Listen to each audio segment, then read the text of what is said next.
Welcome to the AFR Saints channel, where we provide you daily content on your favorite team, the New Orleans Saints. Do us a favor and hit that subscribe button. Be sure to leave your comments below and smash that like button.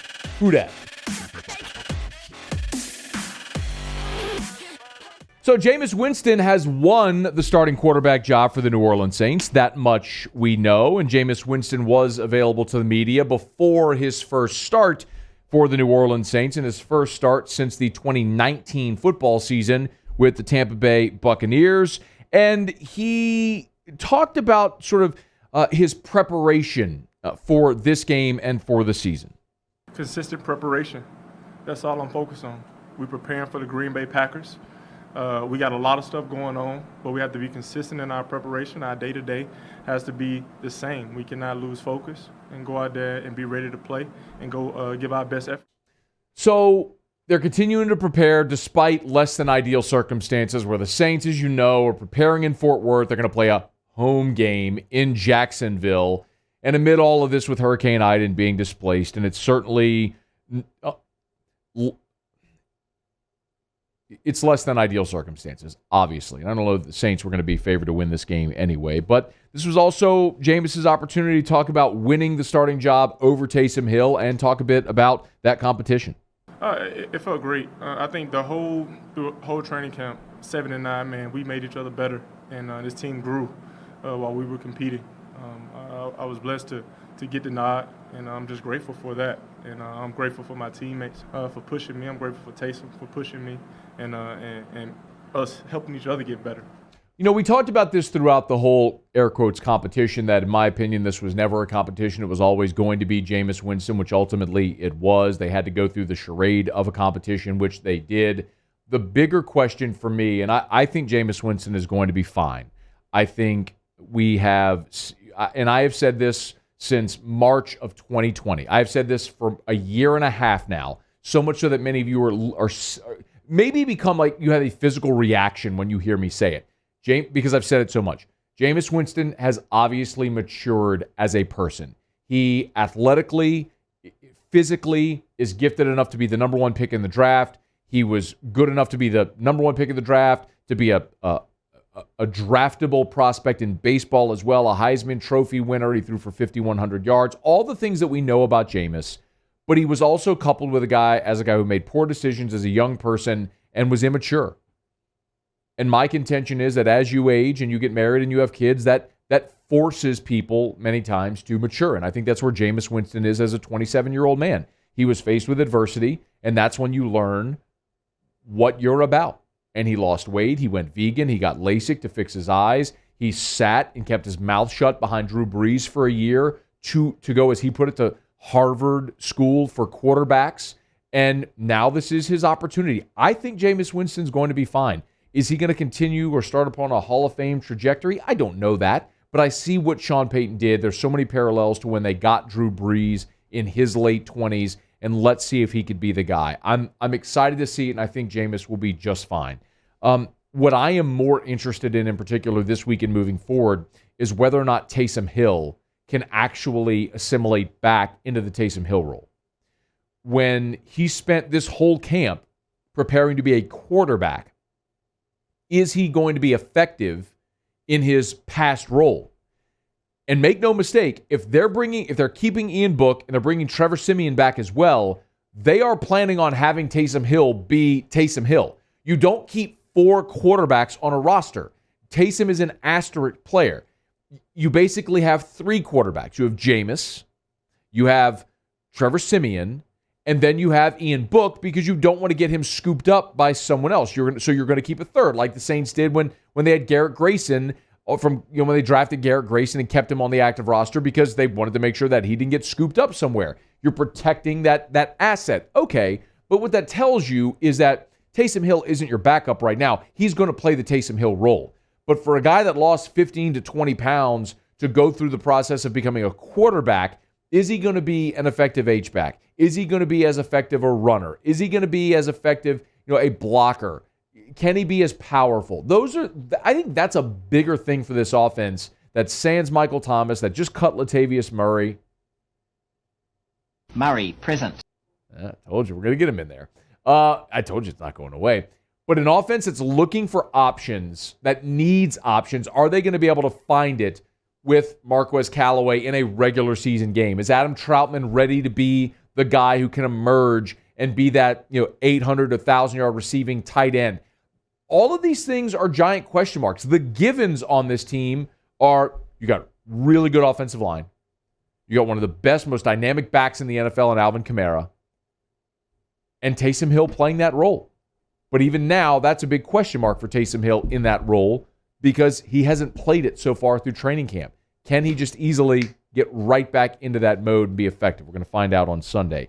Speaking of Sunday, the Saints are going to play in Jacksonville. We know that. When Jameis met with the media, he did really urge the fans to try to make the trip if they're able. Everybody in the Florida Gulf Coast area, come out there and support us. All right, if you can make it to the game, if you're in Louisiana, Alabama, Mississippi, North Florida, South Florida, wherever, we need all our Saints fans out there represent us because we together. Back to you, man. It's just fun. It's a blessing. It's a blessing to have this opportunity to lead the pack, and I'm just grateful for it. It's been almost more than a year removed from me having the opportunity, and I'm not taking anything for granted, and I'm blessed. How about that Freudian slip? He's blessed to have the opportunity to lead the pack as they play the Packers. I will be interested to see how many fans show up.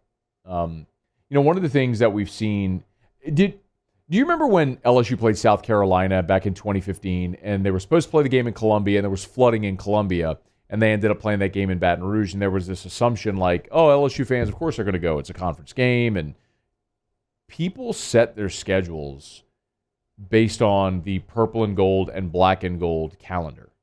They do. It's when you plan road trips. It's when you plan parties and birthday parties and weddings and all different types of stuff. And we've sort of learned that lesson that people don't always make that adjustment. This past weekend, did you see the crowd for the Oklahoma-Tulane game? I mean, it was sparse at best because Oklahoma fans were anticipating that being a game in New Orleans. So it wasn't a capacity crowd there in Norman. I'm not expecting anything of the sort this weekend in Jacksonville. I would actually almost rather there be no crowd because a partisan crowd would probably go the way of Green Bay with Packers fans living anywhere, even if they're faux Packers fans. Making it more of a disadvantage for the Saints. One other thing that Jameis did talk about when he met with the media was he did take time to credit those in New Orleans who have been helping, the first responders who've been helping post-Ida. I want to say thank you to all the first responders and the people on the ground right now and all the grassroots organizations working in New Orleans right now to help our city be resilient. I know New Orleans, we've been through this before, but our culture is strong. And we're going to feed off of this adversity to make us stronger. We with you, everybody in Louisiana, we with you. We're going to represent for you. He is the starting quarterback of the New Orleans Saints, and he's a guy that we're going to hear from plenty this week and throughout the season. He is the new leader, the new face of the franchise, as odd as it may sound, given we've looked at Drew Brees and number 9 for the last 15 years. Now all of a sudden it's a different face, a different voice. But we're going to get used to it, and that's what you want out of your leader. The Saints will not have Bradley Roby for the opener, but they have now consummated the deal with the Houston Texans for the cornerback. Now, gave my full take on Bradley Roby yesterday. The crux of it, if you want to go, you can go listen to it. It's on the After Further Review YouTube channel, After Further Review Saints YouTube channel, if you're interested in getting my full take on it. But the crux of it is this. Bradley Roby was playing, it was the number 1 cornerback with Houston, although he's probably better served as a number 2. So opposite Marshawn Lattimore, he is in that Eli Apple, Jackrabbit role. He's an upgrade over everyone they had, and you really didn't have to give up much to get him. So I like the deal. Definitely wanted to see what they were going to get, what they were going to have to give up for to get Roby. So the Saints are sending this year's third-round pick. Now, remember, they also are expected to get a compensatory pick for this year as well. So it may be one of either their assigned third-round pick or a compensatory third-round pick that they're sending. But they're sending a 2022 third-rounder and a 2023 conditional pick to Houston for Bradley Roby. So why the 2 picks? Here's how they made it work. And I don't know. There's no award in the NFL for like being a massively creative front office. I mean, they have like the best executive of the year and stuff like that. But if there were an award for being the most creative executives in the NFL, the Saints should win this every year. And considering Louisiana is the land of backroom deals and pet projects, it's no wonder that the Saints dominate these types of deals. I mean, after all, like, Tiger Stadium got built by a governor because they put dorms in it and basically classified it as an educational budgetary item. And let's just build dorms with a field in the middle. That's how Huey Long got Tiger Stadium built. It's bizarre, but that's Louisiana. The Saints essentially bought the Bradley Roby contract with draft picks. Here's what I mean. So the Saints, who have been in a salary cap crunch, didn't really have enough space to work in Bradley Roby's $8.9 million contract. So before they finished the deal, the Texans reworked his deal. They converted $7.6 million of Bradley Roby's contract into a bonus, meaning he got that money up front, and the Texans would shoulder that and spread that cap hit out over the remaining years of his contract, which means his salary cap hit for this year is $1.8 million.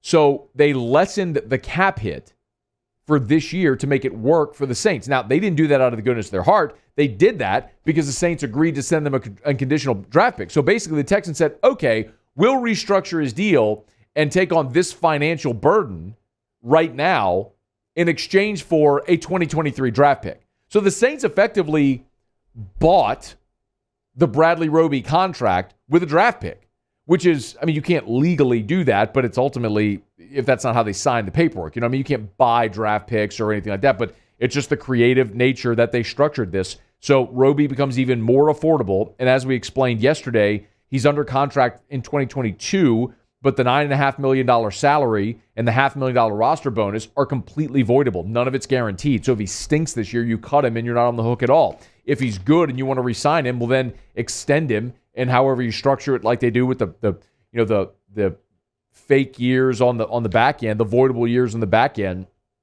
then you make it more cap and team friendly. The Saints are just fantastic at this. So I salute them for the way they did it.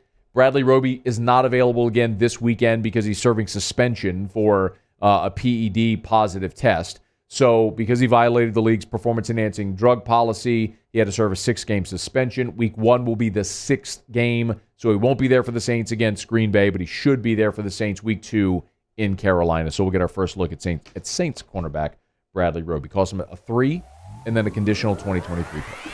Hey, thanks so much for watching. Please leave your comments. I love to interact, and be sure to hit the red subscribe button below.